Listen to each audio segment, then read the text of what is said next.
Welcome to the Casino Insiders. I'm your host, Deacon Kane. Last week we touched upon a little bit of the national championship game between Michigan and Washington. Well, I bet you guys didn't know this, that 68% of the betting was done on the over and under, and 80% of that was done on the over. I know, kind of a funny little fun fact, huh? And then this one is kind of all over the place, but whoa, hello there. But between the betting on the money line between Michigan and Washington, allegedly 76%, that's an average because it was all over the place, like I said, was between, let me rephrase that, 76%. Say that 76% times thousand billion trillion times. And let me see if I can mess that up again. This will definitely be on the blooper reel that will be happening just right now because I'm just going to keep it on here because I'm bloopering to bloopers so I can blooper some more bloopers. Okay. Take 8,972. Here we go again. Let me see if I can whistle some more. Okay, so the average bets on the money line, because there were so many various different ones, was about 76%. Okay, we all got that. Now, allegedly, with that being said, most of them were on Michigan. Now, I know that sounds kind of funny. I know, go figure. But Michigan was at that point in time that this was all coming out, was at a negative 215. So that means that Washington was, if I remember correctly, the last one that I saw was a positive 155. Now, I did see a bet out there that somebody had bet $200,000 at a minus 195 on Michigan, and they ended up winning only like $105,000. Now that's some craziness right there. You bet 200,000 just to win 100,000. I mean, yeah, you still won 100,000. Fantastic. But wow, I would almost take that chance. I don't know.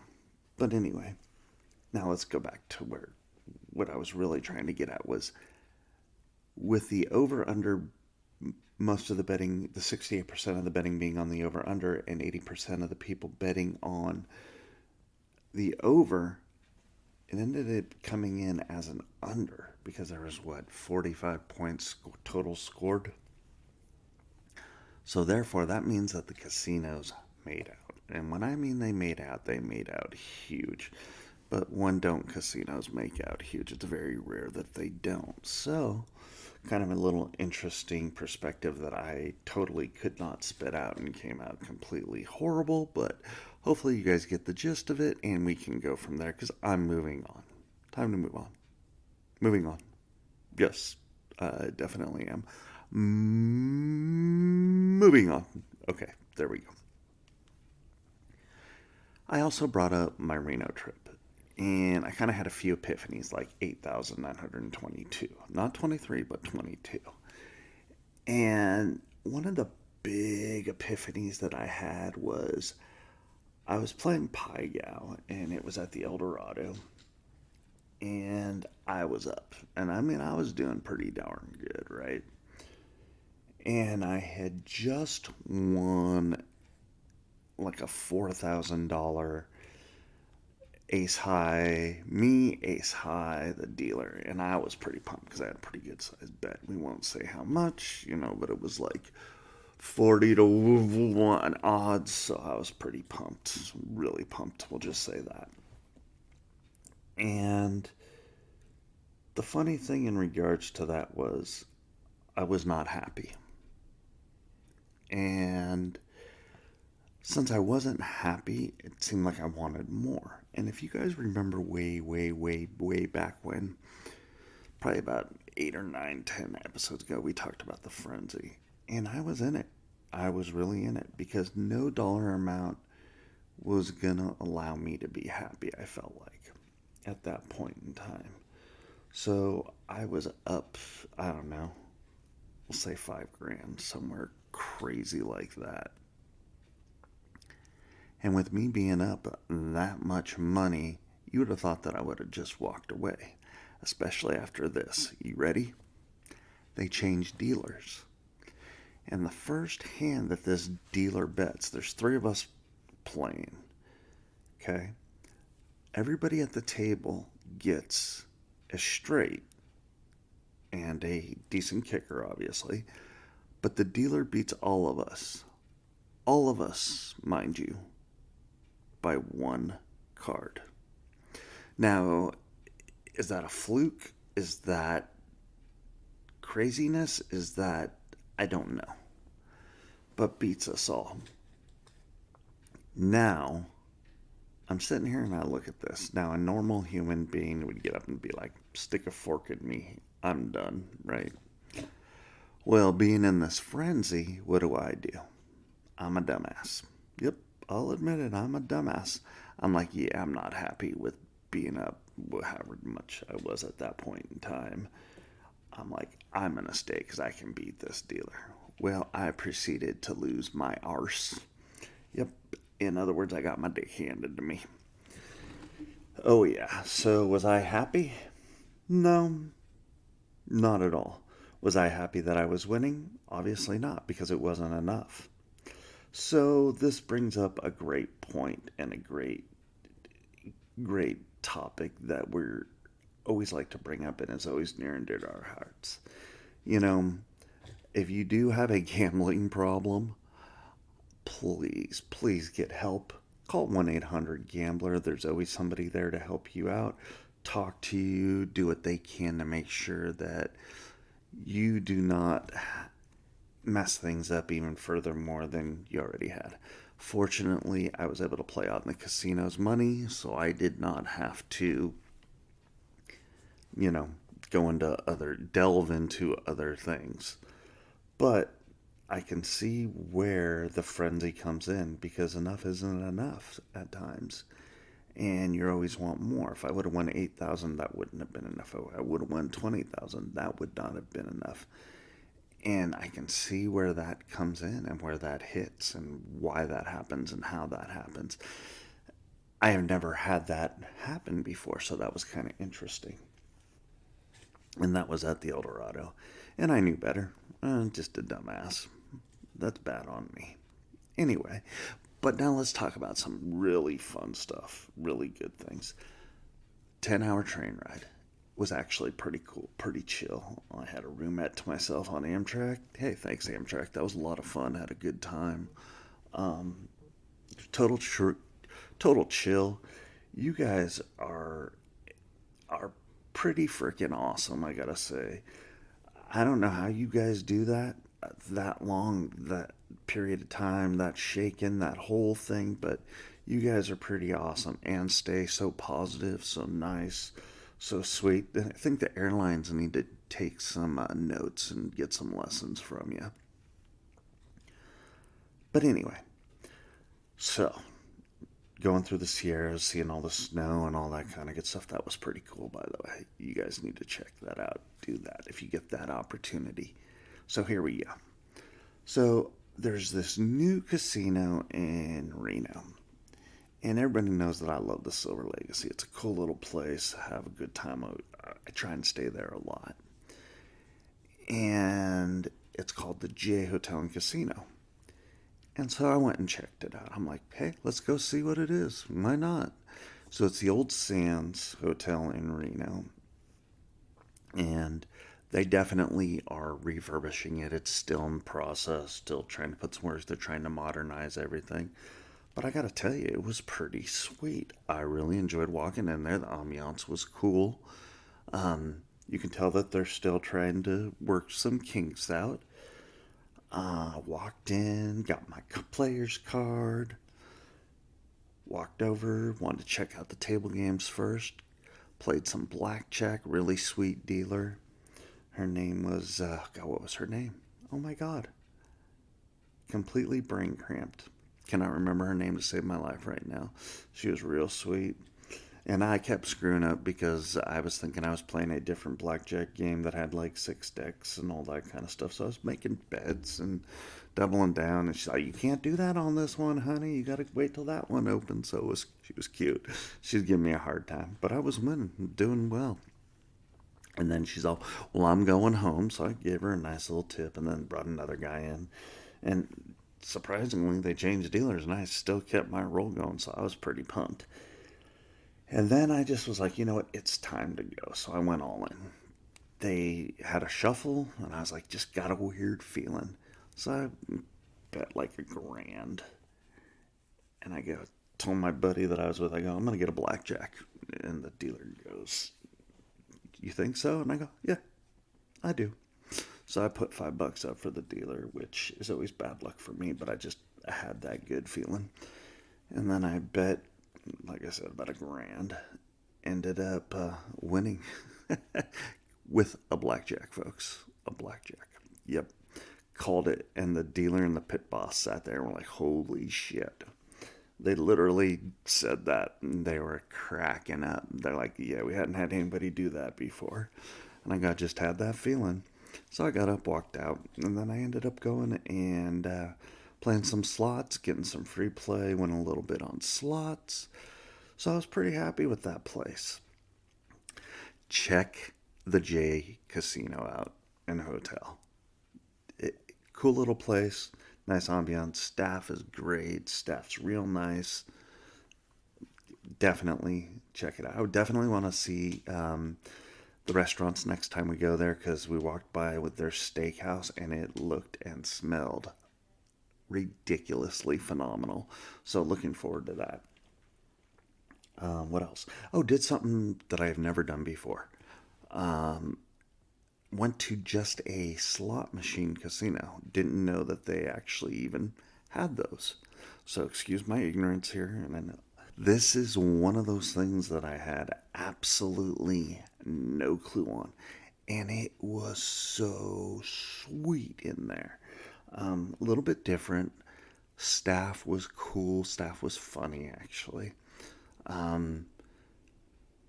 Different crowd, a little bit quieter of a crowd, just wanted to hit that button and go crazy. Not as social, but it was like, you're there just to play slots, period. Boom, that's it. And they had a restaurant in there. And I'll tell you what, and I know I'm saying a lot of ands. If you ever get an opportunity, it's called Hobards, if I remember correctly. God, I'm sorry about that. I think I screwed that up. Hodards, something like that. Out in Sparks. Check it out. It's a cool little place. They probably had 1,000 slot machines, maybe more, because there may have been spots that I didn't see, but did pretty good. Had a really good time.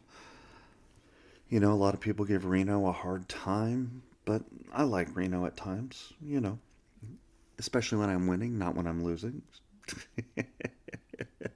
But anyway, that was my Reno trip. Had a really good time. Had a lot of fun.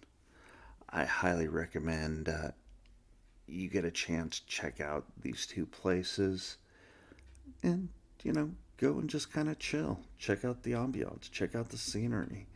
And definitely check out that steakhouse at the J Casino because it smelled really good. It's definitely something I want to do. I also want to bring up that while I was on my trip, I also was able to finish the book. Now, I know I had talked last week about my book in regards to Roulette.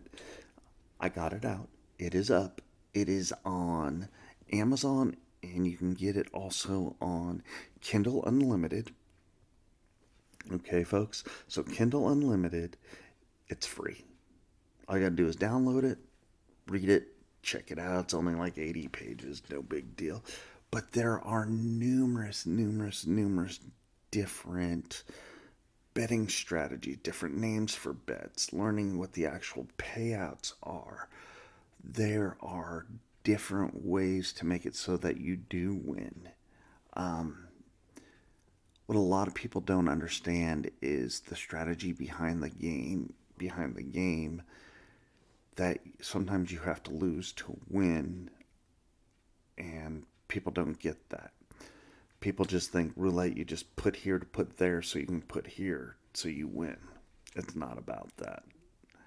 And I didn't realize that till I started researching roulette.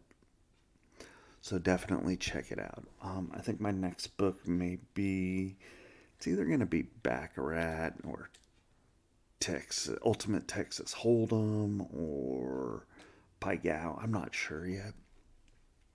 But hey, I hope these help you out. I hope you enjoy them. I hope you have a good time with them. Have a little bit of fun. And please, please, please download it if you definitely have Kindle. And it's only $9.99 if you decide to buy it on Amazon. All right, everybody? All right, cool. Thank you guys in advance. I greatly appreciate that. And I had some fun facts here, but with my sausage fingers, I nixed them out, hit the X instead of hitting the down button. So give me just a second. I'm going to pull those up. When you have sausage fingers, sometimes it just does not want to work out. But since I talked so much about Pai Gow earlier, I always like to bring up some fun facts about Pai Gow. But I kind of want to bring up just some facts, period, about Pai Gow. And I had this up earlier, and good old sausage fingers here nixed it out. So here we go, folks. Pai Gow is the earliest documented form of dominoes, dating back to China before or during the Song Dynasty, 1960 to 1279 AD. Yeah, kind of cool, huh? The name Pai Gow roughly translates to make nine. All right. I'm not sure why that, how come that translates out, but I guess we're going to get into this. The concept of scoring by the ones digit, as in Baccarat, likely stems from Pai Gow. I didn't realize that there was a correlation there. Okay, that's cool. Here we go. Pai Gow is considered one of the most difficult casino games to learn. Yes, I will agree with that. Before playing, one should learn the ranking of 16 pairs of tiles. Okay, the tiles game, I have no clue because that is so confusing, but here we go. The tiles are ranked and ordered as follows: G June 1, Team 2, Day 3, June 4, Gore 5, Moi 6, Chong 7, Bon 8, Fu 9, Ping 10, Tit. You gotta love Tit. That's 11. You gotta love tits, because they're 11, by the way. Look 12, Chop Gow 13, Chop Bat 14, Chop Chit 15, Chop Ning 16. Personally, I like tits. I don't know. Maybe that's just me. Anyway, let's see. A 7 card hand worse than one pair is called a Pai Gow. A 7 card straight flush, including a wild one, has a 1 in 676,066 odds. Wow. A 1 in 136,652 odds of getting 5 aces. The best card is usually the highest ranking card of the same suit as the cardlet. Well, yeah, duh. Anyone who fails to follow suit to the card led cannot win the trick. Yeah, that makes absolute sense. Fortune Pai Gow poker is played on a standard Pai Gow poker table, which seats a maximum of 7 players, including the player-dealer position. Okay, well that one, I've never played Fortune Pai Gow poker, so I'm not sure about that one. So we kind of talked in regards to those fun facts. We went from tiles, which are dominoes, to cards. So just so you guys know that. Kind of cool, kind of different, kind of fun.